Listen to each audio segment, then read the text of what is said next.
మా ప్రేక్షకులకి మీ తరపున ఏదైనా ఒక సందేశం ఆలయాల గురించి అయినా దేవుని గురించి అయినా తెలియని వాళ్ళకి తెలిసేలా ఏదో ఒకటి. అంటే సందేశం ఇచ్చేంత గొప్పవని కాదు కానీ అండి, ఒక సూచన మాత్రం చేయగలను. విశ్వం మొత్తం వ్యాపించి ఉన్న పరమాత్మ మనందరిని రక్షించడం కోసమని ఆలయంలో అర్చామూర్తిగా వేయించేసి ఉంటారు. కాబట్టి ప్రతిరోజు లేదా కనీసం ప్రతి వారానికి ఒక్కసారైనా ఒక ఆలయాన్ని దర్శించడం అనేది ఒక అలవాటుగా చేసుకోమని నేను సూచిస్తాను. అట్లాగే మీ పిల్లలకు కూడా అటువంటి అలవాటుని నేర్పించటం, చక్కగా నుదుటిన మీకు నచ్చిన బొట్టు ఏదో ఒక చిన్న బొట్టు పెట్టుకోవటం.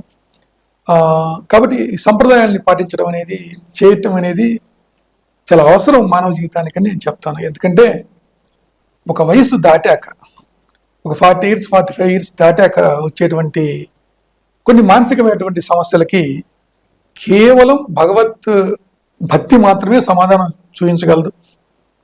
భగవంతుని నిరంతరం ఆరాధన చేసుకునేటువంటి ఆ సాధన మాత్రమే అటువంటి సమస్యలకు సమాధానం చెప్పగలదు తప్ప ఈ మిగతా మన వైభవాలు, మన ఆస్తులు, మన అంతస్తులు, మన బంధువులు లేదా మన స్నేహితులు ఎవ్వరు కూడా అటువంటి కొన్ని సమస్యలకి, మానసిక సమస్యలకి సమాధానం చెప్పలేరండి.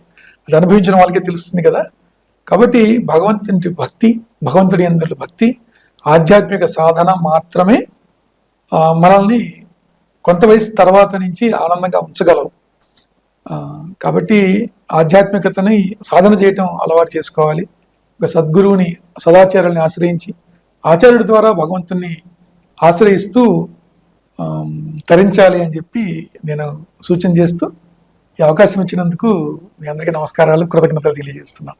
జై శ్రీమన్నారాయణ.